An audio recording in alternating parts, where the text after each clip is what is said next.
कर्पन्न दोषपहत स्वभाव पृच्छामि तं धर्मसंमूढचेता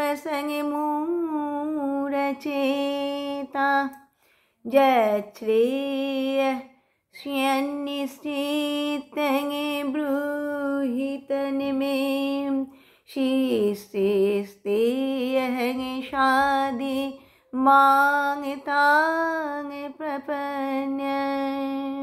এই স্বাভাবিক শৌর্য ধর্ম ত্যাগ রূপে যে কার্পণ্য দোষে অভিভূত এবং ধর্ম নিরূপণে সংমূঢ় চিত্ত, এই আমি আপনাকে জিজ্ঞাসা করছি, আমার পক্ষে যা মঙ্গলকর সেটা আপনি নিশ্চিত করে বলুন, উপদেশ করুন। আমি আপনার শিষ্য, আপনার শরণাগত, আপনি আমাকে শিক্ষা প্রদান করুন। উপনিষদে আছে তদ বিজ্ঞানার্থং সা ইত্যাদি, অর্থাৎ ব্রহ্মজ্ঞান লাভের জন্য কি সমিত হাতে নিয়ে গুরুর কাছে যাবে। কীরকম গুরু? মানে যিনি বেদজ্ঞ, ব্রহ্মপরায়ণ, যিনি আচার্যকে আশ্রয় করেছেন, তিনি ব্রহ্মজ্ঞান লাভ করতে পারেন। যিনি বিগ্রহ সেবা করেন, বিগ্রহ অর্চনা পূজায়, বিগ্রহের শৃঙ্গারে যিনি নিজেকে নিযুক্ত করে রাখেন, এমন গুরুদেবের কথা বলা হয়েছে। কার্পণ্য দোষ অপহত, অর্থাৎ কার্পণ্য শব্দের অর্থ কি না, ব্রহ্ম জ্ঞানাভাব। শ্রুতি এমন কথাই বলছেন, যো বা এতদ অক্ষরম ইত্যাদি। হে গার্গী, যে ব্যক্তি এই অক্ষর ব্রহ্ম না জেনে ইহলোক থেকে প্রস্থান করেন, সেই ব্যক্তি কৃপণ। সেই কার্পণ্য বশত যে দোষ, অর্থাৎ যাদের হত্যা করে, এই যে আগের যে কথাগুলো বলছেন, অর্থাৎ আত্মীয় স্বজনের ওপর যে মমতা, তার দ্বারা আমার এই স্বকীয় ধর্ম নষ্ট হচ্ছে। আবার ধর্ম বিষয়ে চিত্ত সম্মোহপ্রাপ্ত হয়েছে, অর্থাৎ আমি ক্ষত্রিয়, যুদ্ধ করাই আমার পক্ষে শ্রেয়, যুদ্ধ না করে ভিক্ষাবৃত্তি গ্রহণ করা আমার উচিত নয়, ইত্যাদি যে কথা, অর্থাৎ এই আমার মনে যেই সন্দেহের উদ্রেক হয়েছে, সেজন্য আমি জিজ্ঞাসা করছি, যা ঐকান্তিক, অর্থাৎ অবশ্যম্ভাবী, আর যা আত্যন্তিক, অর্থাৎ শ্রেয়, কোনটা আমার পক্ষে সঠিক তুমি তা নিশ্চয় করে বলো।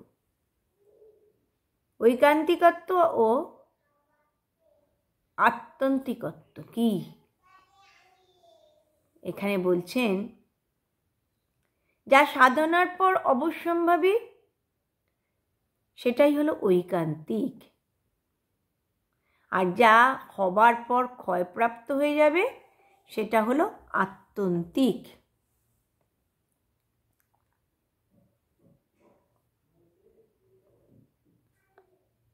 তা এখন এখানে তাই প্রশ্ন হচ্ছে যে শরণাগত তাকেই তো উপদেশ করা হয়, তাই শ্রুতি বললেন তদ্বিজ্ঞানার্থম,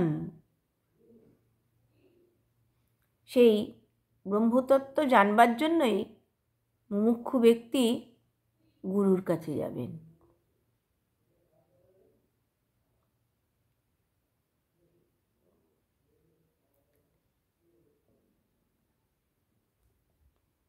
এখানে অর্জুনকে বলছেন, তুমি আমার সখা, তোমাকে আমি কিভাবে উপদেশ দিব? তখন অর্জুন উত্তর দিচ্ছেন, শিষ্যেস্তে অহমিতি, আমি তোমার শিষ্য হলাম, অতএব তুমি আমাকে শিক্ষা দাও। শ্রেয় আর পেয় এ দুটোই মানুষকে আশ্রয় করে থাকে। আর ধীর ব্যক্তি, জ্ঞানী ব্যক্তি এ দুটি তত্ত্ব অবগত হয়ে শ্রেয়কে মুক্তির কারণ বলে জানেন, আর প্রেয়কে জানেন বন্ধনের কারণ। তাই প্রেয়কে তারা ত্যাগ করে শ্রেয়কে বরণ করেন। আর বিবেকহীন ব্যক্তি যোগ অর্থাৎ অলব্ধ বস্তুর লাভ, আর ক্ষেম অর্থাৎ লব্ধ বস্তুর সংরক্ষণ রূপ এই প্রেয়কে বরণ করে থাকেন। তো এখানে এটাই বিচার্য, এই সংসারে আধ্যাত্মিক, আদি দৈবিক, আদি ভৌতিক, এই তো ত্রিভিধ তাপ রয়েছে। আধ্যাত্মিক তাপ আবার শারীরিক মানসিক ভেদে সেটাও আবার দ্বিবিধ। এই তাপ নিবারণের জন্য মানুষ নানাবিধ চেষ্টা করে থাকেন। শারীরিক ব্যাধিজনিত দুঃখের বিনাশের জন্য কবিরাজি, ডাক্তারি, নানা প্রকার ওষুধ গ্রহণ করে থাকেন। মানসিক শান্তি পাওয়ার জন্য মনোজ্ঞ স্ত্রী, পান, ভোজন, নানাবিধ বস্ত্র অলঙ্কার গ্রহণ করে থাকেন। আদি ভৌতিক তাপ দূরীকরণের জন্য নীতিশাস্ত্রজনিত ক্রিয়া, নানা ক্রিয়া করে থাকেন। আদি দৈবিক দুঃখ দূর করবার জন্য নানাবিধ গ্রহ শান্তি, স্বস্তায়ন, মহৌষধি গ্রহণ, মন্ত্র গ্রহণ করে থাকেন। স্বস্তায়নের দ্বারা, শান্তি স্বস্তায়নের দ্বারা গ্রহ বৈগুণ্য নাশ করবার বহু রকম চেষ্টা করে থাকেন। তার দ্বারা সাময়িক হয়তো দুঃখ কিছুটা দূরীভূত হলেও হতে পারে,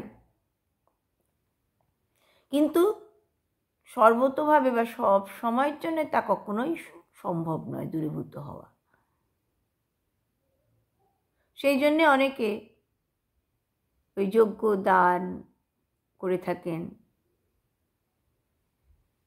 যজ্ঞের দ্বারা, দানের দ্বারা স্বর্গ লাভ হয় এমন কথা বলা হয়েছে, কিন্তু ওই পুণ্যক্ষয় হয়ে গেলে আবার পুনরায় মর্তলোকেই ফিরে আসতে হয়। অর্থাৎ এই স্বর্গাদি ভোগও স্থায়ী নয়, সেটাও অচিরস্থায়ী। তাহলে যার দ্বারা সম্পূর্ণরূপে দুঃখের নিবৃত্তি হয়, আর এই দুঃখের নিবৃত্তি হলে সেই দুঃখ পুনরায় আর ফিরে আসে না, ভোগ করতে হয় না, নিরন্তর নিরবচ্ছিন্ন সুখ লাভ করা যায়, তাকেই ঐকান্তিক আত্যন্তিক শ্রেয় লাভ বলে।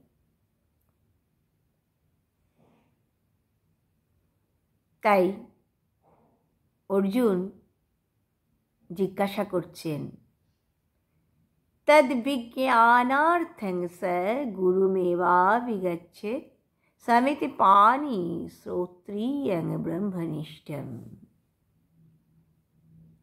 এই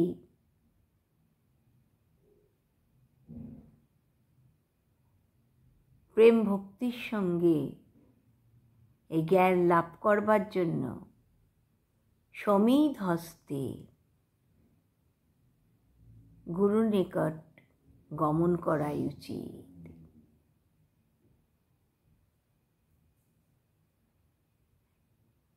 আরও বলা হয়েছে ছান্দোক্য উপনিষদে, আচার্যবান পুরুষ বেদ।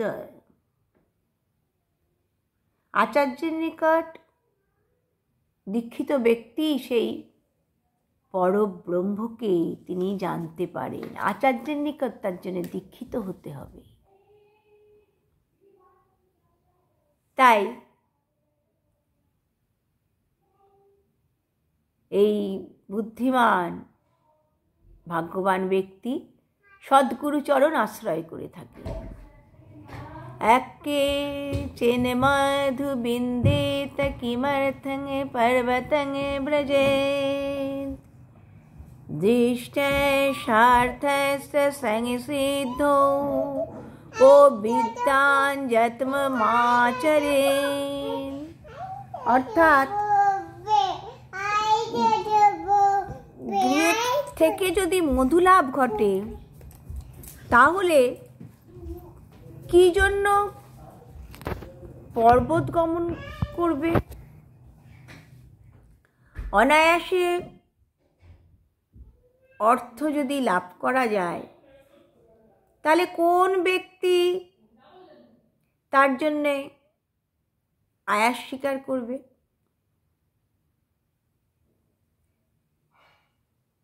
আত্যন্তিক এই দুঃখ নিবৃত্তির জন্যে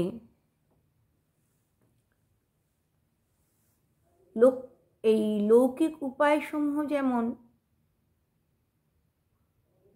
অক্ষম, সেই রকম বৈদিক জ্যোতিষ্ঠমাদি উপায়ও অক্ষম। একমাত্রই সদ্গুরুর চরণ আশ্রয় করি হরিভজন করতে পারলেই ঐকান্তিক আত্যন্তিক শ্রেয় লাভ করা সম্ভবপর। সকলকেই সদ্গুরুর চরণাশ্রয়ে হরিভজনের শিক্ষা দেবার জন্যেই অর্জুন এই কথা যেন জিজ্ঞাসা করলেন।